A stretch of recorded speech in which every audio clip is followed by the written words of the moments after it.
মাননীয় সংসদে আপনাকে ধন্যবাদ আপনার এই প্রশ্নটির জন্য। আপনার ওখানে আপনি যে বলেছেন আনারস, আপনার নিশ্চয়ই খেয়াল আছে বেশ ক বছর আগে একটি আনারসের ইন্ডাস্ট্রি করা হয়েছিল ওখানে, জানেন বোধহয় আপনি। বাট বিভিন্ন কারণে সেটি সাপোর্ট না পাওয়ার কারণে বন্ধ হয়ে গিয়েছে।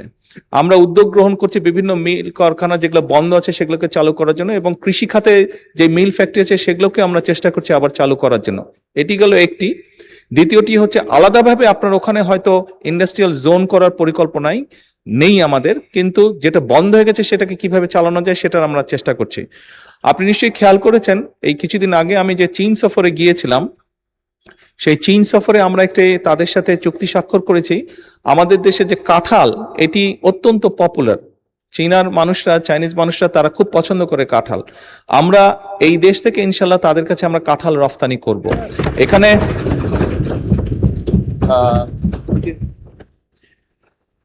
এখানে আরেকটি কথা মাননীয় স্পিকার আমি প্রসঙ্গক্রমে বলি। এখানে চীনের যাবার আগে আমি মালয়েশিয়াতে গিয়েছিলাম এবং মালয়েশিয়ান প্রধানমন্ত্রী জনাব আনোয়ার ইব্রাহিম কথা প্রসঙ্গে আমাকে জানিয়েছেন ওনাদের ওখানে একটি ফল হয় দুরিয়ান, দেখতে অনেকটা কাঁঠালের মতন, কাঁঠালের কাজিন।